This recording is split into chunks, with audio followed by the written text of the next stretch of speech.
Good evening, St. Louis, and welcome into City Central Postgame. I'm Matthew Rocchio, that's Will Bratton, and we are brought to you always by our friends at DraftKings Sportsbook, where the crown is yours. The crown was certainly with St. Louis City SC tonight, as they finally are able to finish consistently. They get 3 goals, and they take down one of the top teams in the Eastern Conference to a 3-1 score. An absolutely incredible night here at Energizer Park. All the incredible things happen. Fallou Fall makes his MLS debut, plays an incredible game, wins man of the match, a defender winning man of the match. When have you heard of that happen in a debut like that? SangBin, newly acquired from Minnesota, in his second game at home, scores his first goal in a St. Louis jersey, and then in an MLS jersey for the first time ever, goal scorer Orozco, and he gets a little dip into the St. Louis sauce as he was delivered some T-Ravs on the field by the Santos podcast. Shout out to our fellow City podcaster Santos for hooking up with Yazzie and getting him some T-Ravs for the night's game. An absolutely incredible night. Will, your favorite part of an amazing night here at Energizer Park? First of all, that's just incredible journalism of dipping into the St. Louis. Thank you. As he told us he was going to check out the Toasted Ravs when he got done with the presser. So hopefully, maybe on Tuesday, we'll get an update from him at training of how that went. Hopefully he likes them. It's a staple of this town, as we know. So. And performances like this tonight that were, gritty, but also classy. It was a hard-fought performance from St. Louis. Those are a staple of St. Louis sports, and that is exactly why I'm going to sleep very well tonight. I'm very happy with how that went. It's hard not to be at the end of the day because you're getting performances all around from the players you need them from. I thought Marcel Hartl, despite not being anywhere on the score sheet, obviously had a pretty good match. I thought Edouard Leuven had a pretty good match. Tomas Ustrak didn't have his best match compared to how good his performances have been as of late, but it wasn't a bad performance by any metric. Obviously, the whole back line was fantastic. I mean, there's not much to complain about. I really don't have anything to complain about except Hani Mukhtar definitely stopped his motion. Well, yeah, we can complain about that all we want. So there's definitely a lot of great things to talk about. One thing I do want to throw out, Edouard Leuven becomes the first player in St. Louis City SC history to get 20 MLS assists. And it just shows that even when he's not at 100%, even when he's coming in a little bit late to the season and has to find his play, Edouard Leuven is an incredible player. The 2 of the 3 big goals they scored today, Edouard Leuven was in the middle of the field making a crucial pass. One of them, the ball kind of fell to him and he was able to make this beautiful little looping pass for the final goal. And then the second goal, he's just bombarding through the middle of the field, picking that ball up and then hooking up with João Klaus for that goal 30-yard on his carry. assist. An unbelievable game from Edouard Leuven. No matter what we see from him, he never ceases to amaze. Yeah, I mean, he's incredible. We didn't even get to see him, on his set piece magic. Said he didn't really earn any dangerous set pieces outside of the Alex Langer and Devin Padelford special long throw and a slew of corners. It was just a good performance all around from Edouard Leuven. I thought off the ball, in defensive posture, I thought he was strong as well. There was one play I noticed, I want to say it was in the first half, where he tracked back super, super far and was able to basically stop a service from coming in. And he blocked the cross. It came off of the Nashville player and went out for a goal kick. You know what I'm talking about, don't you? Yes. Those are the types of plays you see a guy like João Klaus make all the time. And to see Edouard Leuven now have his legs under him and making those types of plays, that's awesome. That's just an incredible sign for this team going forward. Obviously, 9 matches to go in this season to build on what we might see in 2026 with this core group of guys. And who knows, maybe if they decided to go on a win streak, they might give people, unjustified hope. Oh, no. But I'll let you use the word. It'll be unjustified hope. You can use the word. I'm just saying it might happen if they decide to do that. But use the word. No, I'm not going to use the word. Use the word. I can't speak that into existence. Eggplant emoji. How long has it been since we've seen City really bring it and get a result as opposed to catching the opposition on an off night? Another late goal still stinks. Well, I care about how late goals happen, and that goal shouldn't have happened. And so I'm not. It's a mark, but that was an unfair call in multiple ways against Roman Berkey and St. Louis City SC. To your point, they caught Portland on a bad night. That was a big win. Other than that, a lot of their wins, to your point, have come on catching teams at a bad night. I was talking with Tom Timmerman of the Post-Dispatch. The big thing we talked about in the game, David Critchley talked about it before the game in the presser, and we played the sound. Can they play a full 90 minutes? Right. David Critchley did highlight a point from 35 to 45 in the game where Nashville got too many opportunities than he would have liked to see. But nonetheless, I think this is the closest thing we've seen to a full 90-minute game from St. Louis City. And that's the only way you're winning 3-1 against one of the best teams in the East like Nashville. Yeah, to be 100% honest with you, I think I would argue it was a full 90-minute performance. I wouldn't say that it was 90 minutes of dominance. I'm saying, but they did perform and played, football for 90 minutes. No, they didn't quit or anything like that at any point in this match. They didn't slow down, for me, at least, at any point in this match, besides in the 128 millionth minute because there was so much stoppage time. And Nashville was dragging too. I mean, that was normal. It's this heat, stuff, baby. It's still hot. Right. So for me, honestly, I thought it was a full 90 performance. Now, can they improve and play better in that 90 minutes? Yes, absolutely. But they played well for a 90-minute match. So that's kind of my point on that. That's your sticking point right now? Yeah. That's the goal. Played 90 minutes. Let's get into some of these chats. And, of course, if you're watching right now, please jump into the chat. You can dictate this show as much as you want here on City Central Postgame, courtesy of STL Sports Central and our sponsors, DraftKings Sportsbook, where the crown is yours. Cappy Girl comes in. What a game. I still think that was BS on the PK. Yeah, according to the rules, we got a ruling from the referees organization. We put in a pool report. He didn't stop his emotion, is how they're ruling it. So, yeah, they say that was illegally taken penalty. Illegally taken penalty. And Caviar Klaus brought Christmas early as well. Yeah. Let's speak of the gifts of the two goals that was St. Louis City SC. We've talked a lot about the lack of finishing this year. Yeah. And yet, both of those goals, in fact, all three of those goals, including also what was almost a goal in that Hartel shot early on, unbelievable chances and taking very low percentage chances and turning them into goals, something they've never done with even high percentage chances. Both those goals go in off the near post of the goaltender. Just insane. I don't want to call it luck. I hate calling it luck, but today the luck did break in City's favor. Yeah, I mean, Nashville had a post that didn't ring into the net, but St. Louis found a way to bury two, grazing the near post on tight angles. I mean, that's like extremely difficult to do, by the way. Like physically. Insane. Like the physics behind that, you have to strike that ball perfectly to graze the near post and still cross that goal. I don't know how they pulled that off. It's unbelievable. It's two amazing strikes from Hazy and Klaus. I mean, things you love to see. We're going down the list. 100, 200. We're playing Jeopardy. Things you love to see with St. Louis City SC finishing. That's one of them. Sweet Lou Dunbar. Holy shit, Matt looks like he just came off an all-night bender. Listen, when I sat down in the press box today, he said, "Ooh, Mr. Slick back." What was my exact comment to you? My exact comment to you was, it's going to fight back. Because of the humidity, you did say that. It's going to fight back. Right? It's fighting back, ladies and gentlemen. Sometimes you have to pay the price. I think Rock looks great. I won't tolerate this slander. Thank you very much. A win for the boys in red. Who would have thunk it? Well, I did not expect this one. When we talked about their ability, it was about keeping the shape. And I do want to talk about this for a moment. Thank you, Sweet Lou Dunbar. By the way, just incredible. You know who Sweet Lou Dunbar is? No, you need to learn who the Harlem Globetrotters are. Oh, That's all I'm saying. He's right there in the corner. He's one of the famous. The fact that you've never seen Scooby-Doo or Futurama is really the worrying part about you not knowing the Harlem Globetrotters like Sweet Lou Dunbar. Just learn some culture. Because the Harlem Globetrotters were both on Scooby-Doo and on Futurama. I know who the Harlem Globetrotters are. I just didn't know their cultural relevance. Sweet Lou Dunbar, one of the best Harlem Globetrotters. I just got to say. No. The difference in the formation today, slightly different. Yeah. They changed the lineup. Thomas Ostrak plays in the attacking midfield for the first time by my count, starting since the end of 2023. Starting at the 10.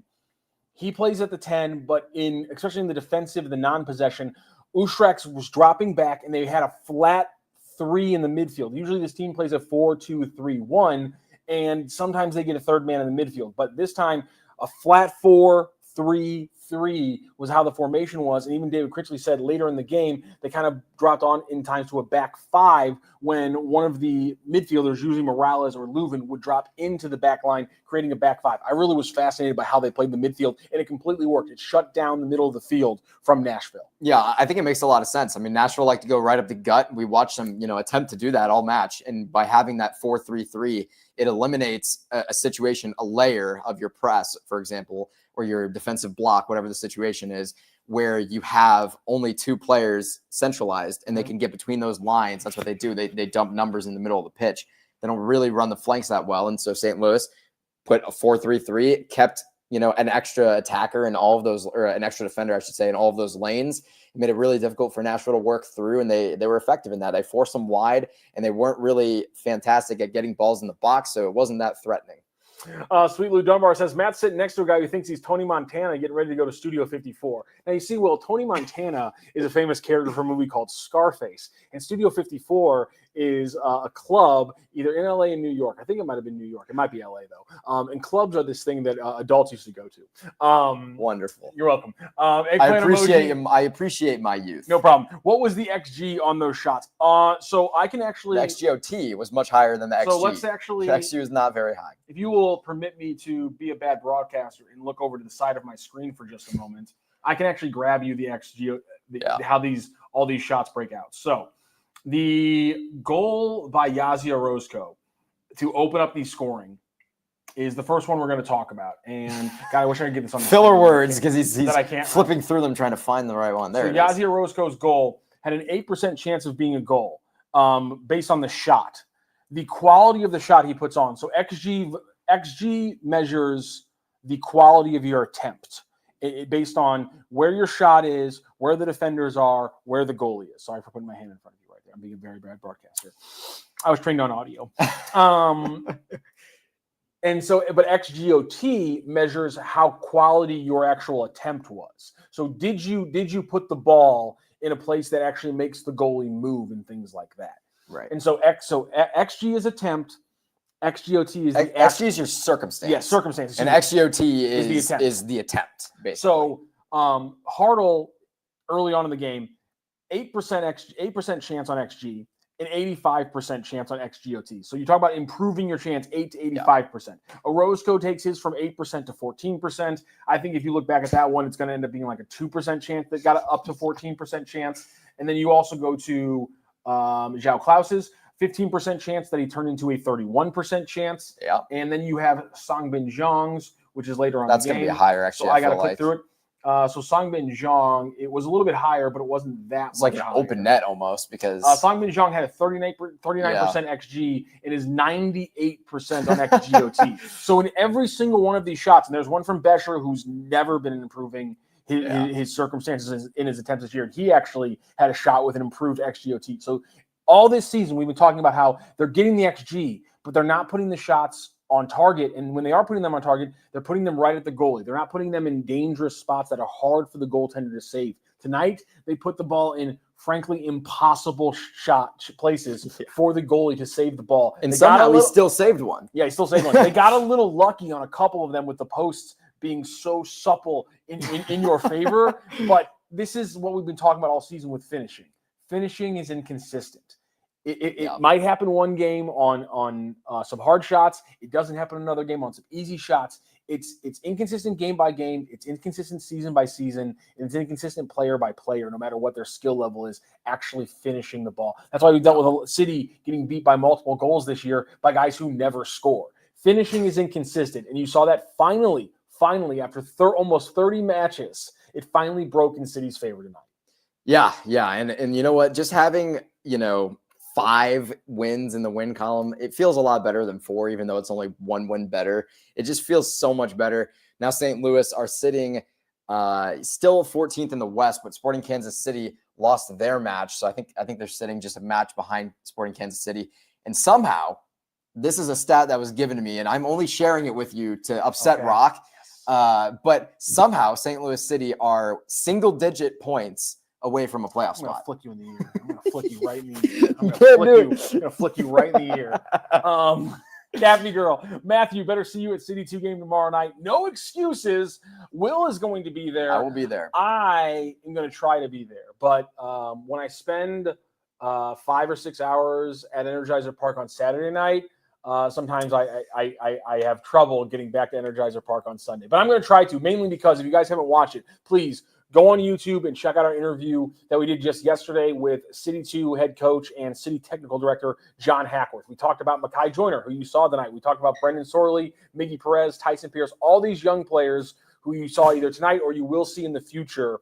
We talked about with John Hackworth. We also talked about how do they, when they have a conversation about should they loan a player, what goes into loaning a player out. So I hope to be at City 2 because while this season might not be over, and apparently it might not be completely, done when it comes to a playoff chance, and I said the word, we're gonna lock into a lot more. Yeah, I did. That like almost went over my head. We're gonna lock into a lot more City 2 content because the players are interesting. These stories are fascinating. Again, he's not Mykhi Joyner. He's still 59, as John Hackworth told us. We don't call him Mykhi until he gets that first team contract, which could be on the way. By the way, Mykhi Joyner tonight played.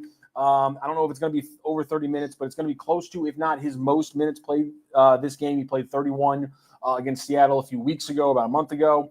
So a great game by Mykhi, but that was also his 6th time playing this year, which means he's done unless they move him up to that supplemental roster. And as we talked about on Friday, what's the easiest path for them getting him on the supplemental roster? So there's 2 paths that are kind of equally easy for me. You could move Yaro or Lunt to the senior roster because now you have that slot open from buying out Nielsen. So you can migrate one of their contracts up to the senior roster. They both make enough to qualify for that and meet the age restrictions to qualify for that. So you can do that and then sign Mykhi Joyner to the supplemental roster on a homegrown after that.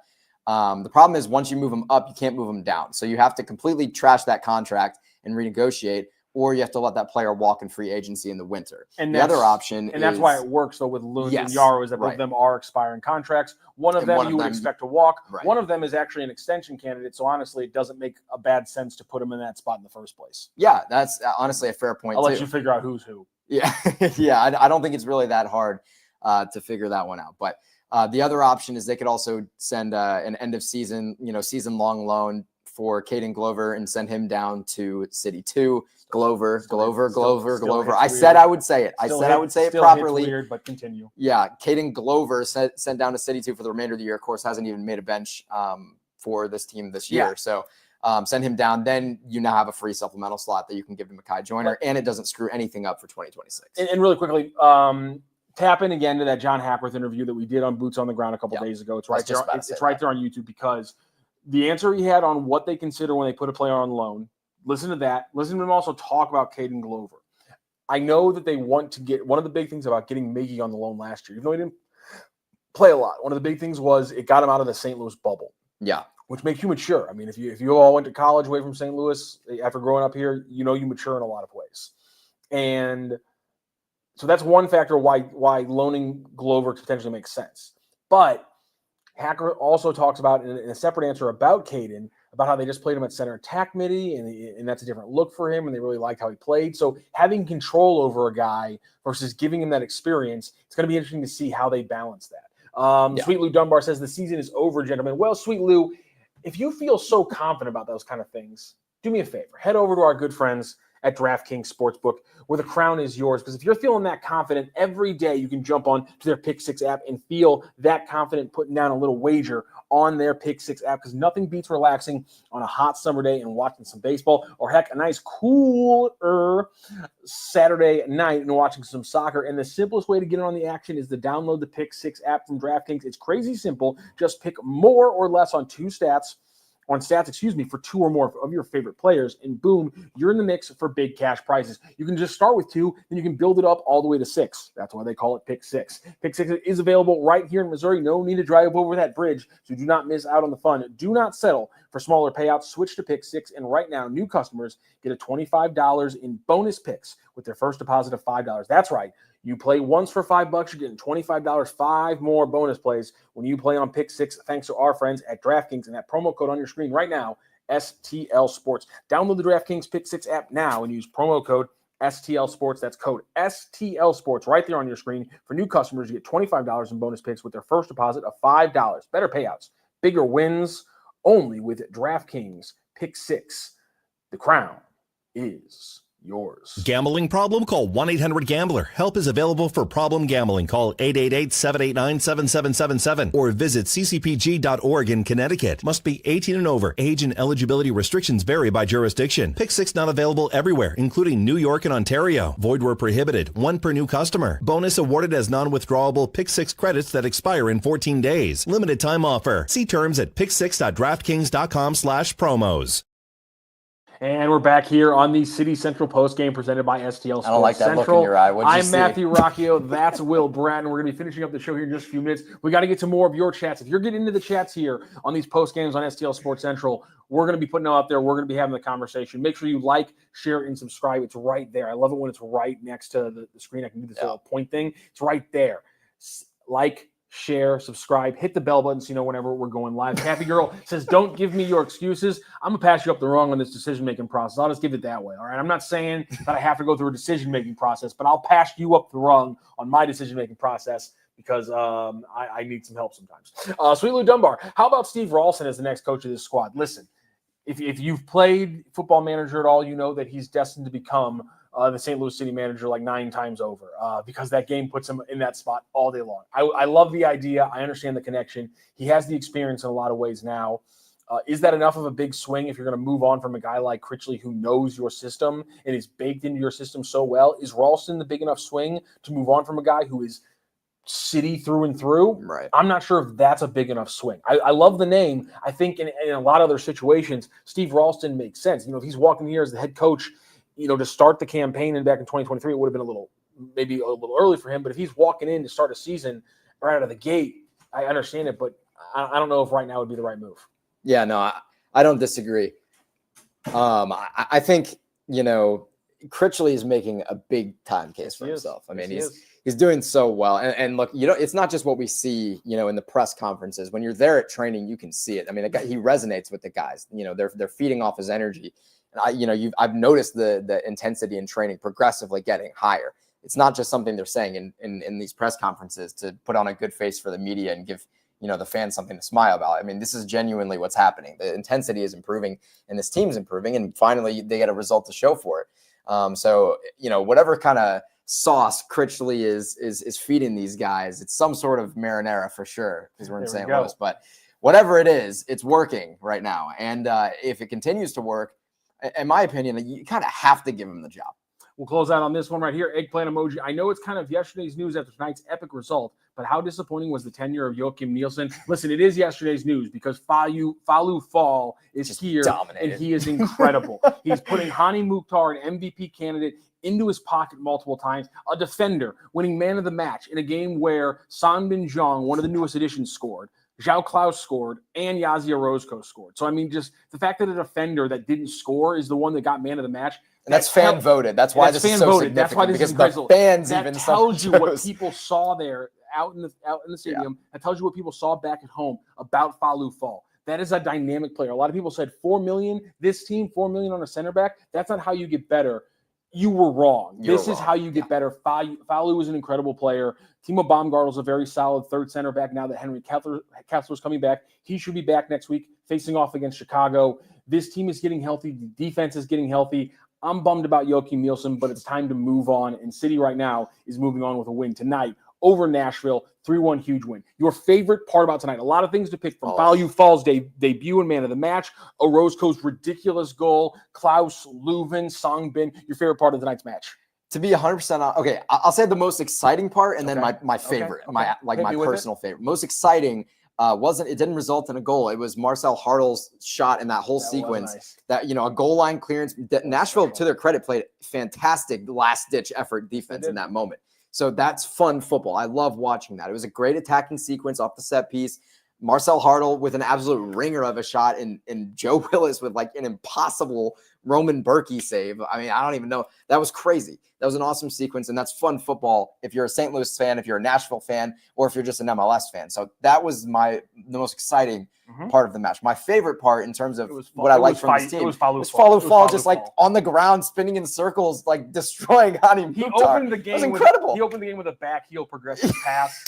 I was saying to Rock up in the media booth, I was like, okay, Fallou Fall about to make his first touch on the ball, and it's a back heel progressive pass to Devin Battleford. Like this, that was my exact quote out loud in the media booth. We have a lot of things to break down coming up this week on Boots on the Ground. That's our midweek podcast where we get into the nitty gritty. So today, if you're looking on Twitter right now, you're going to see some of the goals from tonight from City. But it starts about halfway through it, really only the last pass or two. What we're going to do is we're going to give you how did they get to that pass, because there were some incredible passes at the very beginning of those plays from guys like Timo and Delford and Yazi Orozco that started those goals that got the ball to Edu, that got the ball up and eventually turned into the Yazi goal, that turned into the set piece for the Yazi goal. So that's the fun thing about Boots on the Ground is we're going to dive deep in all these plays, the things that we weren't able to dive into tonight. and the things that you weren't able to even see on the game, we're going to dive into those deep every week, midweek on Boots on the Ground. So stay tuned for Boots on the Ground. Thank you so much to everyone for tuning in today. Again, check out Pick 6 with our friends over at DraftKings Sportsbook, where the crown is yours. Thank you so much to Will Bratton. I'm Matthew Rocchio. This is the final from City Central postgame. St. Louis City SC 3-1 over Nashville. They face off against Chicago next week. We'll have plenty of coverage in the midweek. This has been City Central postgame on STL Sports Central. Have a great night, St. Louis.